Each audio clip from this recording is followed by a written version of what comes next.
Welcome to the children's program from Leaside United Church and Rosedale United Church in Toronto.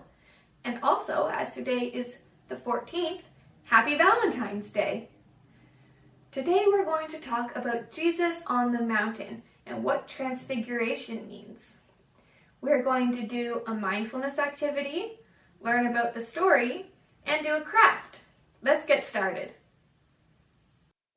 For our craft activity today, you will need a large piece of paper, paint, a paint cup, a paintbrush, something to protect your table, and a pencil. You will also need your Read, Wonder, Listen Bible if you have one. If you don't worry, we'll do the story together. If you're watching this video live, you can try to quickly gather what you need. If you're watching on YouTube, now's the time to pause this video and collect what you need. We light the Christ candle today as a reminder that the light of creation can never be put out.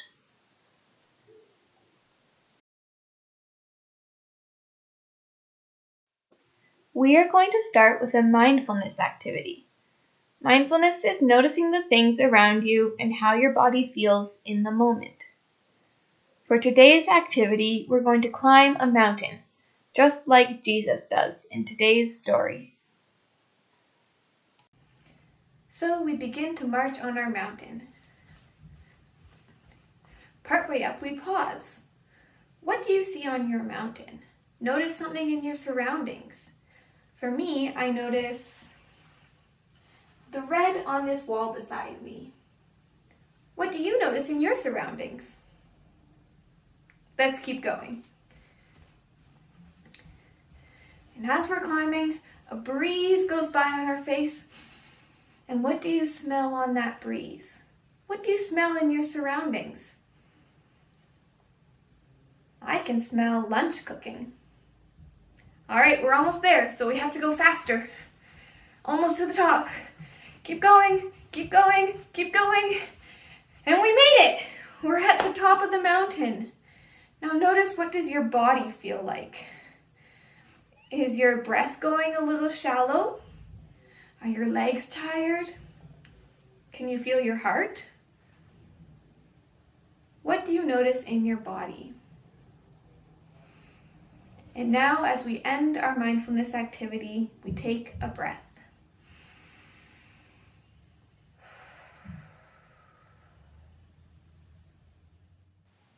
Today's story takes place after Jesus has called his disciples, or helpers. They are all traveling together, speaking about God and doing amazing things. Sometimes Jesus needed a break from all the crowds, though, so he would go off to pray. In today's story, he goes up a mountain with 3 of his disciples, and something incredible happens. Jesus on the Mountain, page 189. Peter was glad when Jesus asked him to go for a long walk. James and John came too. It felt good to have some time alone with Jesus. They walked until they came to a mountain. In many of the old stories, people climbed mountains to be close to God. It was on a mountain that God spoke to Moses and whispered to Elijah. Peter wondered if this was why Jesus was leading them up a mountain. Would God speak to them? Show them the way? Would there be smoke and fire? Angels? Voices? Peter did not know what to expect, but he felt sure something amazing was going to happen. When they reached the top of the mountain, something amazing did happen. Peter, James, and John could hardly believe their eyes. 2 figures appeared out of nowhere and began to talk with Jesus in low murmurs. It was Moses and Elijah. Then Jesus began to glow with light, the light of creation, the light no darkness can put out. This is what Peter had been waiting for. How wonderful this is, he blurted out.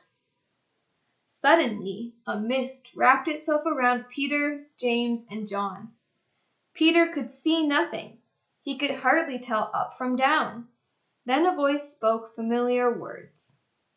"This is my beloved Son. Listen to him." When the fog cleared, Jesus was standing there alone, looking the way he always looked, perfectly ordinary. Every year, this Sunday is called Transfiguration Sunday, because it's the week we tell the story about Jesus being transfigured. But what does that word even mean? This means that he changed appearance and light was shining from his face. God spoke from within a mist, calling Jesus his son. This seems wonderful and incredible, but also a bit hard to understand, and that's okay.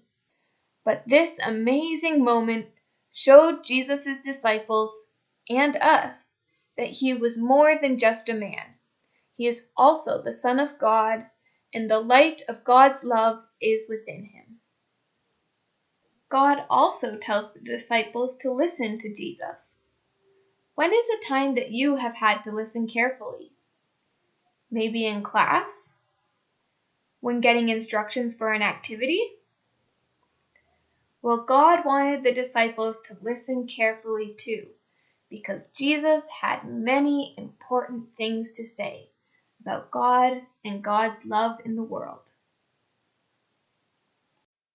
Transfiguration Sunday is always the week before Lent begins, which means that Lent starts on Wednesday this week. Lent is what we call the time leading up to Easter.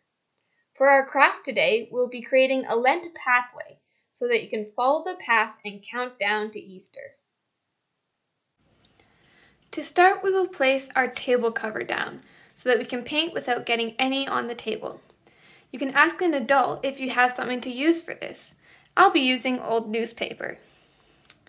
Then we'll take our paper and pencil, and we're going to draw a light line back and forth 4 times, all the way up. So I'll go 1,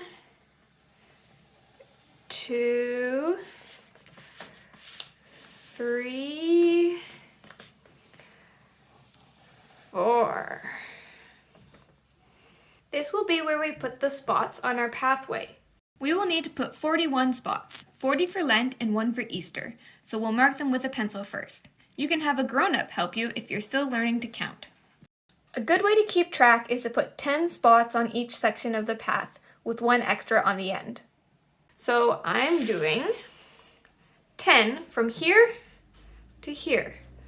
So I'll go 1, 2, 3, 4, 5, 6, 7, 8, 9, 10.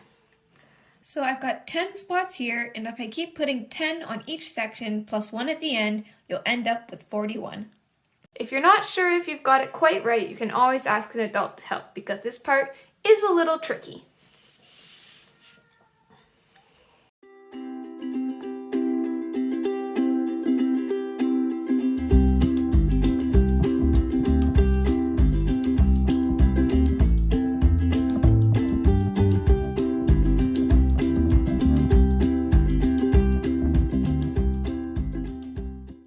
Next, we'll be getting our paint things ready.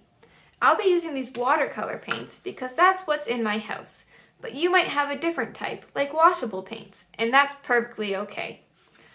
Once you have your paint, your cup filled with water, and your paintbrush ready, we can begin to paint our spots. They can be whatever color you would like.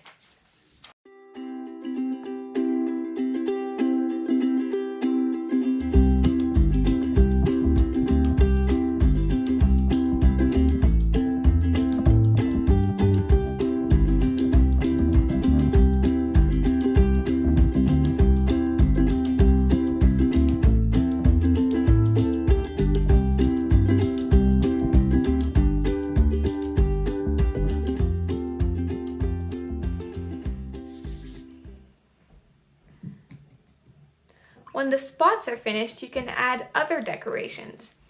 I'll be putting a cross on the very last spot to show that that is Easter. I'm also going to put some grass and some flowers along my pathway. And maybe I'll put a title that says Lent Pathway. You can do something similar to me, or you can decorate it your own way.